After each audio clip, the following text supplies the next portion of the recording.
College की online classes में आपका हार्दिक स्वागत अभिनंदन है। आज हम बात कर रहे हैं बीएससी पार्ट फर्स्ट के टॉपिक बेंजीन की। देखो ये बेंजीन जो है आपकी ये यूनिट फोर्थ में आती है ना। अपन बात कर रहे हैं यूनिट फोर्थ। फर्स्ट यूनिट में अपन ने पढ़ा स्ट्रक्चर ऑफ बेंजीन है ना। सेकंड जो यूनिट है अपनी वो है स्टीरियो आइसोमेरिज्म। थर्ड यूनिट बहुत लेंथी है जिसमें आपका alkane, alkene, alkyne, cycloalkane, alkadiene इस तरह के टॉपिक हैं। तो थर्ड यूनिट को अपन क्या है कि सबसे लास्ट में देखेंगे है ना, क्योंकि उसमें अगर अपन उसको अपन डिटेल में पढ़ने लग जाएंगे तो वो एक यूनिट काफी लेंथी होती है, तो वो काफी लंबा टाइम लगेगा उसको कवर होने में। ऐसे सेकेंड यूनिट की बात करें तो स्टीरियो आइसोमेरिज्म है, उसको थोड़ी सी समझ अपने को स्टीरियो की आए और उसमें भी थोड़ा सा अपने को स्टार्टिंग में टाइम लगता है। तो अपन इस फोर्थ यूनिट को भी थोड़ा सा फोकस करते हैं, ये थोड़ा जल्दी निपट जाएगा अपना। तो आज अपन बात करते हैं एरिन और एरोमेटिसिटी, जिसमें सबसे पहला टॉपिक आता है अपना structure of A benzene. Structure of A benzene. Structure of benzene की जब अपन बात करते हैं तो अपन ये कह सकते हैं कि ये तब की बात है जब बेंजीन के स्ट्रक्चर को डिटरमाइन नहीं किया गया था, है ना, कि बेंजीन की स्ट्रक्चर क्या हो, कैसी हो। तो जब उसकी संरचना का पता नहीं था तब की बात कर रहे हैं अपन, तो कैसे उसकी खोज हुई होगी।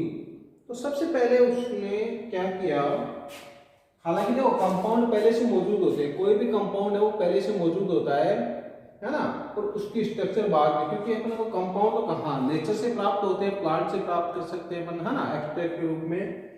फिर अपन उसके स्ट्रक्चर की ओर बढ़ते हैं। तो सबसे पहले स्ट्रक्चर की बात करें तो अपन इसकी बात करते हैं कि इसकी मॉलिक्यूलर फॉर्मूला, अणुसूत्र क्या होगा उसका। सबसे पहले उसका अणुसूत्र डिसाइड करते हैं कि इसका अणुसूत्र क्या है। तो बेंजीन का अणुसूत्र निकल के आया C6H6। ठीक है, तो बेंजीन की अणुसूत्र आया C6H6। अब इस अणुसूत्र के लिए क्या स्ट्रक्चर पॉसिबल है, तो ये देखा गया कि जब 6 कार्बन होते हैं तो एल्केन का पता होता है कि एल्केन से कंपैरिजन करें तो एल्केन का फॉर्मूला क्या होता है, CnH2n+2। ये एल्केन का फॉर्मूला है। यदि इस n की वैल्यू अपन 6 रख दें तो अपने पास में फॉर्मूला आता है C6H14, यानी ये 6 कार्बन की लंबी श्रृंखला तो नहीं है। तो इन दोनों में अगर अपन कंपैरिजन करें तो इन दोनों में जो बेसिक डिफरेंस है वो क्या है, इसमें 6 हाइड्रोजन, इसमें 14 हाइड्रोजन है, तो इन दोनों में 8 हाइड्रोजन का डिफरेंस है। इसका मतलब है बेंजीन में कहीं ना कहीं क्या है अपना 8 हाइड्रोजन कम है। इसका मतलब क्या हुआ कि उसमें पाई बंद मौजूद हैं। ठीक है, और पाई बंद मौजूद है इसका मतलब क्या, उसमें असंतृप्तता है। असंतृप्तता का मतलब क्या होता है कि अगर कहीं भी आपका पाई बंद उपस्थित होता है तो अपन बोलते हैं कि ये कंपाउंड क्या है, असंतृप्त है ना। अगर किसी कंपाउंड में सारे ही बंद क्या हो, सिग्मा बंद हो, तो उसे कहते हैं अपन कि वो कंपाउंड क्या होता है आपका संतृप्त। और संतृप्त में आपका एग्जांपल आता है एल्केन का। ठीक है, तो जब अपन इस फॉर्मूले को नोटिस करते देखते हैं तो अपन पाते हैं कि इसमें 8 हाइड्रोजन कम है। इसका मतलब इसमें क्या है, पाई बंद मौजूद है। अब पाई बंद कितने हो सकते हैं, वो हो सकते हैं आपके 8 हाइड्रोजन कम होने का मतलब क्या हो गया, 4 पाई बंद की उपस्थिति। ठीक है, तो पहली चीज आ गई आपका अणुसूत्र, दूसरा आ गया उसमें असंतृप्तता की संख्या कितनी है, 8 हाइड्रोजन कम। 8 हाइड्रोजन का मतलब क्या हो सकता है, उसमें 4 पाई बंद हो सकते हैं। अब ये 4 पाई बंद किस फॉर्म में हो सकते हैं, देखो तीसरी बात करें अपन कि चार पाई बंद किस फॉर्म में हो सकते हैं, तो चार पाई बंद का मौजूद होने का तरीका क्या हो सकता है, या तो क्या हो, चार द्विबंध हो, एक ऑप्शन ये हो सकता है, ठीक है, या अपन कह सकते हैं कि दो क्या मौजूद हो, ट्रिपल बंध हो, दो त्रिबंध हो। तो त्रिबंध में क्या होता है, एक बंध सिग्मा होता है और दो क्या होते हैं, पाई बंध। तो एक त्रिबंध में दो पाई बंध, तो दो त्रिबंध में कितने हो जाएंगे, चार पाई बंध। या ऐसा भी हो सकता है कि आपका एक तो क्या हो, त्रिबंध, एक क्या हो, त्रिबंध, तो उसमें आपके दो पाई बंध मौजूद हैं, और क्या हो, आपके दो हो सकते हैं पाई बंध, दो हो सकते हैं द्विबंध। तो इसमें एक एक क्या है, इनमें पाई बंध, और दो इसमें और दो इनमें, एक एक चार। तो तीसरा कॉम्बिनेशन अपने को देखने को मिल सकता है ये, ठीक है। तो अगर अपन इन के आधार पर बेंजीन की संरचना लिखना चाहें तो क्या लिख सकते हैं भाई, तो इसके आधार पर अपन बेंजीन की संरचना लिखना चाहें तो ये लिख सकते हैं कि ये 6 कार्बन, 2 3 4 5 और 6, ठीक है। दो ट्रिपल बंध है इसमें। सबसे पहले अपन चार पाई बंध का ले, तो ये पाई बंध, ठीक है, ये पाई बंध, ये पाई बंध और ये पाई बंध।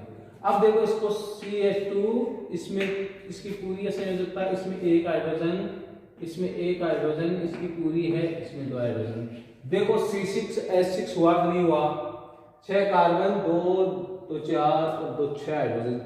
तो ये किसको फॉलो कर रहा है, ये C6H6 को फॉलो कर रहा है ये स्ट्रक्चर, जिसमें क्या है अपने पास में चार पाई बंध हैं।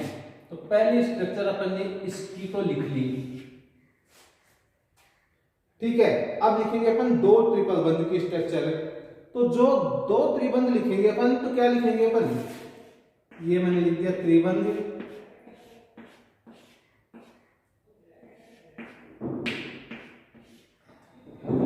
ठीक है। तो ये आपका H, इधर ये आपका H2, इधर आपका ये H2, ठीक है, इसकी पूरी संयोजकता इसकी। अब देखो इसको 1 2 3 4 5 6 कार्बन आ गए, एक हाइड्रोजन, दो ये 3 और 2 5 और एक 6।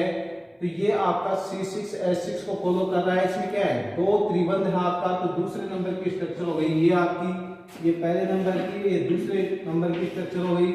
अब बात करेंगे अपन तीसरे स्ट्रक्चर की, जिसमें एक पाई और दो क्या है आपकी, एक पाई और तीसरी नंबर की स्ट्रक्चर की बात करते हैं हम, ठीक है। तो जिसमें क्या है, एक ट्रिपल बंध और दो पाई बंध आपके। तो मैं इसको लिख देता हूं पहले, द्विबंध को CH2 डबल बॉन्ड है, CS single bond C, triple bond C, single bond C, CH double bond है CH2। देखो इसमें 1 2 3 4 5 6 कार्बन हो गए, 2 3 4 और 2 6 हाइड्रोजन हो गए। C6H6 को फॉलो कर रहा है, संयोजकता भी क्या है, सबकी पूरी है। तो ये तीन स्ट्रक्चर अपने को देखने को मिलती है बेंजीन की। विवृत संरचना की बात करें तो अपन ने सबसे पहले लिखी इसकी विवृत श्रृंखलाएं, नॉन साइक्लिक स्ट्रक्चर की बात की, तो तीन स्ट्रक्चर देखने को मिल रही है। तो सबसे पहले ये डिसाइड किया गया कि तीन स्ट्रक्चर बेंजीन की हो सकती हैं, लेकिन ऐसा नहीं हुआ। क्यों नहीं हुआ वो देखो, जब इन संरचनाओं की अभिक्रिया की गई, किससे, सबसे पहले की गई तनु क्षारीय केमनोफोर से। तो इस तनु क्षारीय केमनोफोर का क्या होता है अभी, इसका होता है गुलाबी रंग होता है,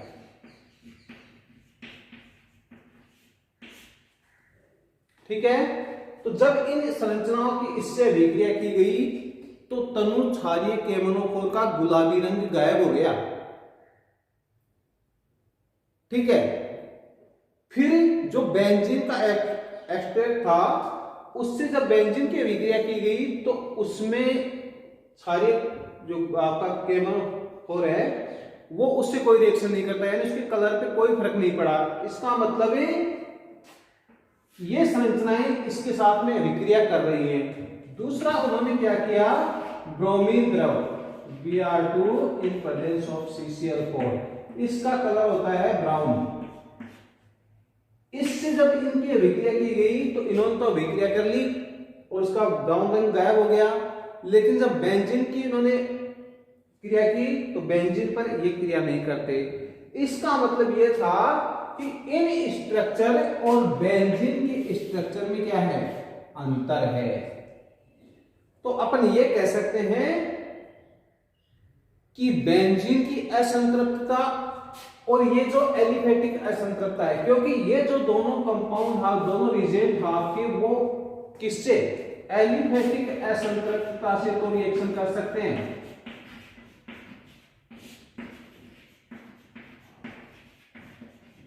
लेकिन ये क्या नहीं करते, एरोमेटिक असंतृप्तता से कोई रिएक्शन नहीं करते। यानी एरोमेटिक कंपाउंड में अगर कहीं पाईबंद मौजूद है तो उससे ये अभिक्रिया नहीं करते हैं। इसका मतलब हो गया कि ये जो बेंजीन में जो असंतृप्तता है और इन संरचनाओं में एलिफेटिक जो असंतृप्तता है, उन दोनों में क्या है, डिफरेंस है। क्लियर हो गई? तो सबसे चीज काम की चीज निकल के क्या आई कि बेंजीन की असंतृप्तता और एलिफेटिक असंतृप्तता में अंतर है। क्लियर है ये चीज? तो ये यहां से क्लियर हुआ। अब आपसे कोई क्वेश्चन पूछे कि बेंजीन की असंतृप्तता एलिफेटिक असंतृप्तता से भिन्न होती है, समझाइए कैसे। तो आप क्या करेंगे कि बेंजीन तनु क्षारीय केमिनोफोर और ब्रोमीन द्रव से कोई क्रिया नहीं करती है, जबकि एलिफेटिक असंतृप्त यौगिक इन दोनों के रंग उड़ा देते हैं। क्लियर है इस चीज? तो ये बेंजीन की असंतृप्तता यानी एरोमेटिक असंतृप्तता और ये स्ट्रक्चर आपकी एलिफेटिक असंतृप्तता, इनमें अंतर करने के काम में आते हैं ये दो रीजेंट। ठीक है, अब देखो नेक्स्ट बात करते हैं अपन, इन सारी संरचनाओं में क्या मौजूद है, 4 पाईबंद मौजूद हैं। इसका मतलब ये हो गया कि जब अपन क्लोरीन से इनकी क्रिया करवाएं तो क्लोरीन के 4 मोल कंज्यूम होंगे, क्योंकि 4 पाईबंद है। 1 मोल पाईबंद पर 1 क्लोरीन अणु, 1 मोल क्लोरीन अणु क्या होता है, खर्च होता है। एक बंद टूटता है पाई, दोनों जगह क्लोरीन जुड़ जाते हैं। तो 4 पर कितने होंगे, 4। ऐसी ओजोन की बात करें तो ओजोन का 1 मॉलिक्यूल 1 पाईबंद पर कंज्यूम होता है, तो इसमें 4 पाईबंद, तो ये 4 ओजोन अणुओं से क्रिया करती है। ठीक है, जबकि बेंजीन की बात करें तो क्या होगा भाई, जब अपन बेंजीन की बात करते हैं तो बेंजीन क्या करती है, 3 क्लोरीन से क्रिया करती है और 3 ही ओजोन मॉलिक्यूल से क्रिया करती है। इसका मतलब बेंजीन की पाईबंद और ये जो स्ट्रक्चर है, विवृत संरचना, एलिफेटिक जो स्ट्रक्चर बनाई है अपन ने, उनमें पाईबंदों में भी क्या है, अंतर है। ठीक है, तो ये चीज क्या है अपने पास में, ये अपने पास में नई चीज निकल के आई कि बेंजीन और एलिफेटिक असंतृप्तता में अंतर है, इसलिए बेंजीन की संरचना ये तो नहीं हो सकती। 1 2 3 तीनों स्ट्रक्चर बेंजीन के लिए पॉसिबल नहीं है। ठीक है, एक बार इनको देखिए आप किस तरह से स्ट्रक्चर बनी हुई है।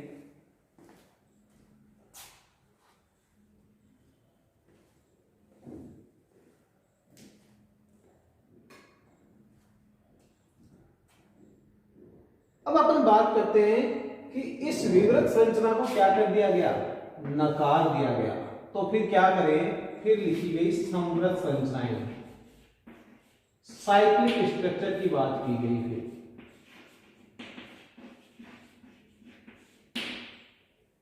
ठीक है, तो ये तीनों संरचनाएं मैं हटा रहा हूं। अब कारण पता चलेंगे क्यों संरचनाएं हटाई मैंने। कारण क्या है कि ये सारी संरचनाएं जो अपन ने लिखी थी वो क्या कर रही हैं, 4 क्लोरीन अणुओं से और 4 ओजोन अणुओं से क्रिया कर रही है, जबकि बेंजीन 3 क्लोरीन अणुओं से क्रिया करती है और 3 ही ओजोन से क्रिया करती है। ओजोन का फॉर्मूला होता है O3। ठीक है, अब बात करते हैं अपन, तो विवृत संरचना अपन ने क्या कर दी, नकार दी, तो अपन लिखते हैं अभी सैवृत संरचनाएं। इसका मतलब है बेंजीन का जो फॉर्मूला है C6H6, उसको अपन एल्केन से कंपैरिजन नहीं कर सकते। किससे नहीं कर सकते, एल्केन से कंपैरिजन नहीं कर सकते। तो फिर क्या निकल के आया, निकल के ये आया कि बेंजीन की अपने चक्रीय संरचना देखते हैं, और चक्रीय संरचना किसकी होती है, साइक्लोएल्केन की, साइक्लोएल्केन की। ठीक है, और साइक्लोएल्केन का अगर साइक्लोहेक्सेन की बात करूं तो मैं क्या होती है इसकी स्ट्रक्चर, ये होती है साइक्लोहेक्सेन की, और इसका फॉर्मूला क्या होता है, CnH2n होता है। तो इस फॉर्मूले में n बराबर 6 जब रखा गया तो आया अपने पास में C6 और H12। तो इस फॉर्मूले से अपने पास में फॉर्मूला आया ये। जब इसको बेंजीन से कंपैरिजन किया गया तो इन दोनों में क्या अंतर था, देखो C6H6 C6H12 6 हाइड्रोजन का अंतर था। 6 हाइड्रोजन कम होने का मतलब क्या हो गया, 3 पाई बंद, और 3 पाई बंद क्या हो रहे हैं, जस्टिफाई हो रहे हैं। क्यों, क्योंकि अपन बेंजीन की जब रिएक्शन करते हैं तो 3 ओजोन अणुओं से क्रिया करती है, जब उसका क्लोरीनीकरण करते हैं तो 3 क्लोरीन मॉलिक्यूल कंज्यूम होते हैं। इसका मतलब क्या हो गया, ये मैं क्लोरीनीकरण कब कर रहा हूं, सूर्य के प्रकाश में कर रहा हूं, बताऊंगा मैं आपको बाद में, है ना। तो 3 पाई बंद की मौजूदगी इसको जस्टिफाई कर रही है। तो अब अपन जो संरचना लिखेंगे उसमें 3 पाई बंद लेंगे। ठीक है, अब जो संरचना लिख रहा हूं वो देखो आप, CH2 डबल बॉन्ड C, पहले मैं ये संरचना लिखता हूं, C double bond CH2 C double bond CH2। देखो C6H6 को फॉलो कर रहा है नहीं कर रहा। फिर मैं नेक्स्ट स्ट्रक्चर लिखता हूं C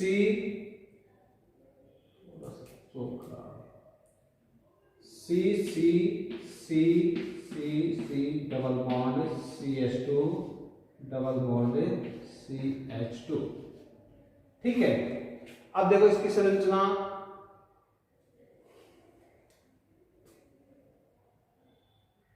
ये आपका H, ये 4 इसकी 4 होगी, ये H, इन दोनों के बीच में एक पाई बंद बना लेते हैं हम।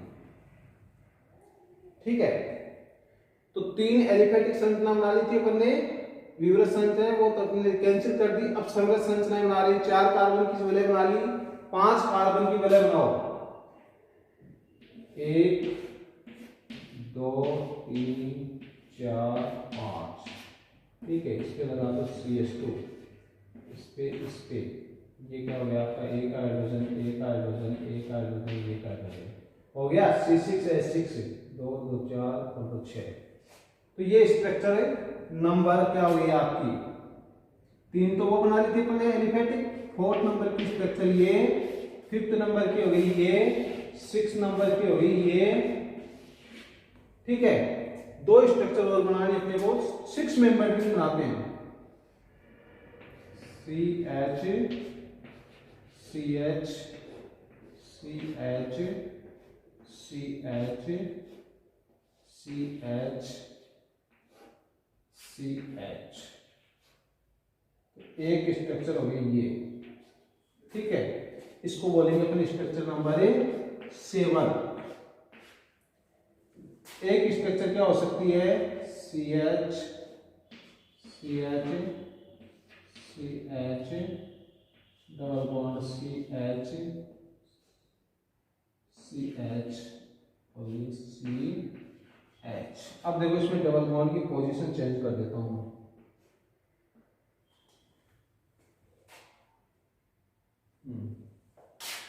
ये यहाँ से हटा के यहाँ और ये यहाँ, ये स्ट्रक्चर नंबर 7 और ये स्ट्रक्चर नंबर हो गई 8। ठीक है, तो ये संरचनाएं, संभावित संरचनाएं लिखी गई।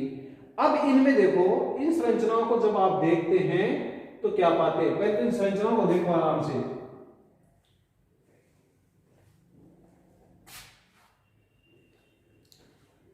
अब देखो भाई, अपन बात करते हैं कि बेंजीन जब बनाती है तो मोनोक्लोरो प्रतिस्थापी बनाती है, मोनो प्रतिस्थापी उत्पाद बनाती है, मोनो प्रतिस्थापी उत्पाद।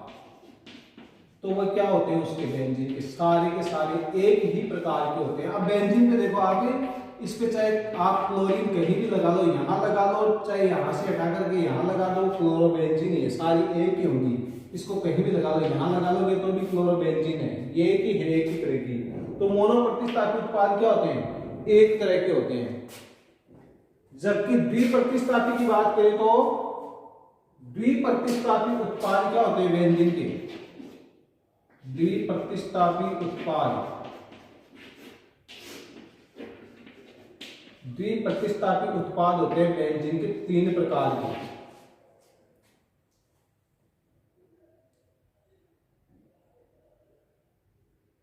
ठीक है,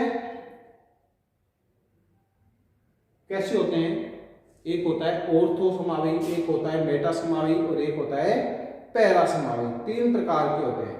ठीक है, तो अब आप इन संरचनाओं को देखिए, इसमें ये केवल एक ही प्रकार का उत्पाद बनाती है।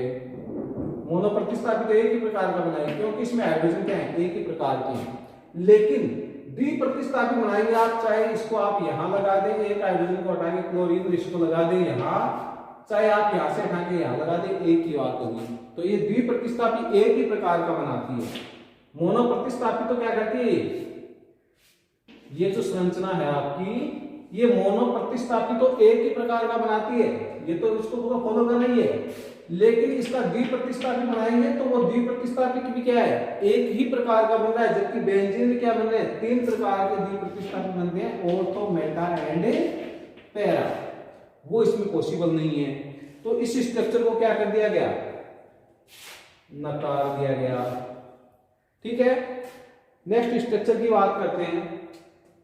इस स्ट्रक्चर की जब बात करते हैं तो इसके मोनो प्रतिस्थापी उत्पाद, देखो ये दोनों हाइड्रोजन एक प्रकार के हैं और ये दोनों हाइड्रोजन एक प्रकार के हैं, तो मोनो प्रतिस्थापी उत्पाद इसमें बन रहे हैं 2 प्रकार के, जबकि इसमें क्या बनता है, एक ही प्रकार का बनता है। तो ये संरचना में क्या करते हैं, रिजेक्ट करते हैं। उसकी बात करते हैं तो उसमें ये 4 हाइड्रोजन वो एक समान है और ये अलग प्रकार का है। तो इसमें मोनो प्रतिस्थापी उत्पाद क्या होंगे, अलग अलग प्रकार के होंगे। ठीक है, और द्विप्रतिस्थापी उत्पाद भी क्या होंगे, एक यहाँ हो सकता है, एक यहाँ हो सकता है, एक यहाँ हो सकता है, यहाँ हो सकता है, 2 है ना, 2 प्रकार के होते हैं। तो ये संरचना भी क्या होती है, नकार दी जाती है। केवल स्ट्रक्चर नंबर 7 और स्ट्रक्चर नंबर 8 ही बचती हैं जो इन दोनों चीजों को क्या करती हैं, फॉलो करती हैं। तो अपन क्या कर सकते हैं, इन सारी स्ट्रक्चर को बेंजीन के लिए क्या कर सकते हैं, सही नहीं है तो इनको अपने हटा सकते हैं। अब अपने पास में बच गए स्ट्रक्चर नंबर 7 और 8, ठीक है, जो इन दोनों को फॉलो करती है। इसका मोनो प्रतिस्थापी भी एक प्रकार का होता है, द्विप्रतिस्थापी आपके 3 प्रकार के होते हैं। तो स्ट्रक्चर 7 और 8 जो केकुले की संरचनाएं हैं, जो केकुले ने जो संरचनाएं दी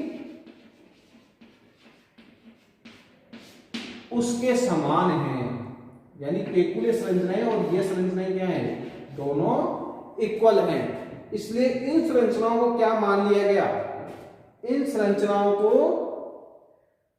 केकुले संरचना ही मान लिया गया। ठीक है,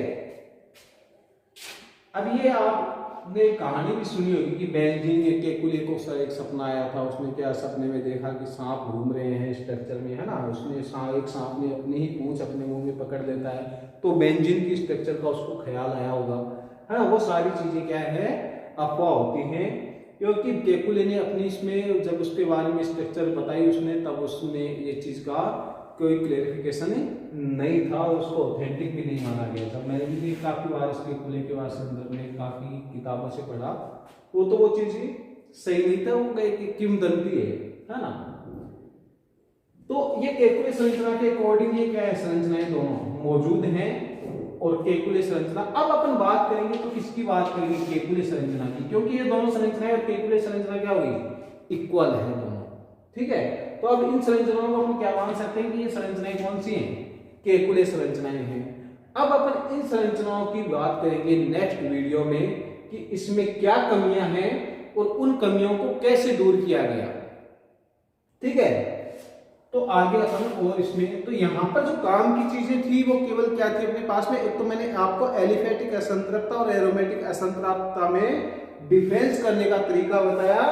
दूसरा मैंने आपको बताया यहाँ पर कि कैसे अपन समवायता को काम में लेकर भी कंपाउंड का क्या कर सकते हैं, डिटर्मिनेशन कर सकते हैं, ठीक है। तो आज के लिए इतना ही, thank you, best of luck.